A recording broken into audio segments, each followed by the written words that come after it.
Hello dear students, आज हम discuss करने वाले हैं कि आप जीके की तैयारी कैसे कर सकते हैं। तो जीके मतलब जनरल नॉलेज, सामान्य ज्ञान।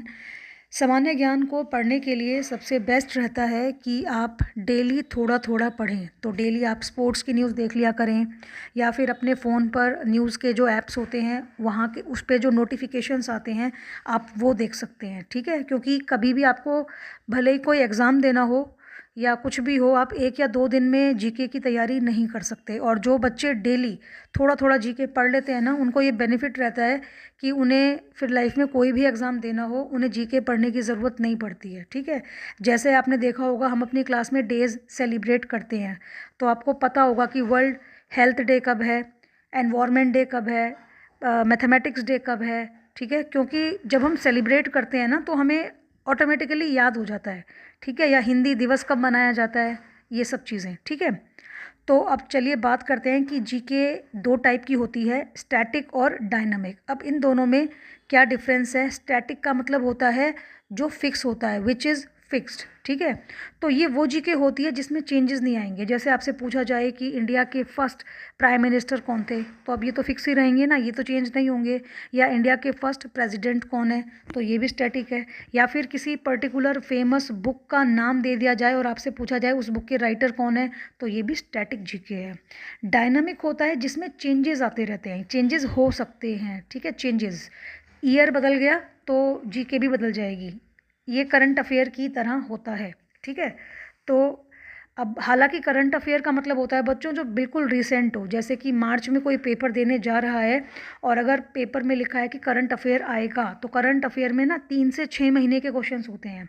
हालांकि डायनामिक जीके में पुराने भी हो सकते हैं। ठीक है, तो अब अगर हम डायनामिक जीके की बात करें तो देखिए, जैसे मान लो किसी पर्टिकुलर ईयर में क्रिकेट का वर्ल्ड कप कहाँ हुआ। ठीक है, भले मेंस का या फिर विमेंस का, तो अब ये तो हर ईयर में अलग अलग कंट्रीज़ होंगी। या फिर किसी पर्टिकुलर टाइम पर किसी कंट्री का या किसी स्टेट का, अगर स्टेट है तो वहाँ के मुख्यमंत्री कौन थे, या फिर अगर कंट्री है तो वहाँ के प्रधानमंत्री कौन थे, प्रेसिडेंट कौन थे, तो ये डायनामिक है।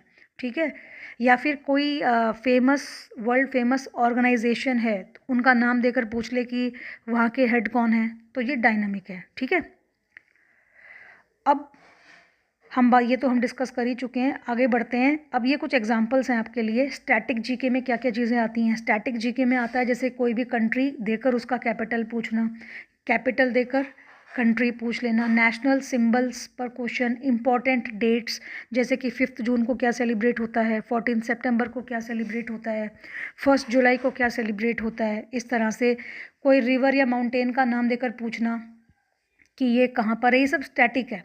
ठीक है, या फिर बुक का नाम देके ऑथर पूछ लेना, या किसी पर्टिकुलर रिवर का पूछना, या फिर प्लैनेट्स के ऊपर क्वेश्चन आ जाते हैं, सोलर सिस्टम पर आ जाते हैं। ये सब किस में आएगा, ये सब आपके स्टैटिक में आएगा। ठीक है, उसके बाद अब अगर हम बात करें डायनामिक जीके, तो डायनामिक जीके में जो कि चेंज होता रहता है। अब कोई पर जैसे एक हम एग्जांपल लेते हैं, भारत रत्न, ये एक अवार्ड है। ठीक है, तो अब ऐसा तो नहीं, ये क्या होता है, ये तो हर बार अलग पर्सन का नाम इसमें आएगा। ठीक है, या फिर स्पोर्ट्स की न्यूज़ है, स्पोर्ट्स की न्यूज़ में अब अगर आपसे आज पूछा जाए कि वर्ल्ड चैम्पियन कौन है बैडमिंटन में या फिर चेस में, तो आज किसी और का नाम होगा। 3-4 साल पहले का पूछेंगे तो किसी और का नाम होगा। ठीक है, तो इस तरह से होता है।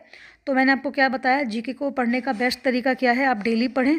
बट ठीक है, अगर आप अभी इस समय पर किसी पर्टिकुलर एग्ज़ाम की तैयारी कर रहे हैं तो आप कोई बुक ले सकते हैं, और बुक लेते समय आप इस बात का ध्यान रखें कि आप अपने लेवल के लिए ही बुक लें। यानी कि अब आप प्राइमरी के बच्चे हैं, अगर छोटे बच्चे हैं तो आप कोई कलरफुल बुक ही लें मार्केट से, जिससे कि जब आप पढ़ें ना तो आपको इंटरेस्ट डेवलप हो। अगर आप थोड़े बड़े लेवल की कोई ऐसी बुक ले लेंगे जो बहुत हैवी होगी, बल्की होगी, तो ऑब्वियसली आपको उसमें से पढ़ने में मज़ा नहीं आएगा। तो हो सकता है आप जीके को आपको बोरिंग लगने लगे। तो जीके बिल्कुल भी बोरिंग नहीं है अगर आप उसको इंटरेस्टिंग तरीके से पढ़ें। ठीक है, थैंक यू।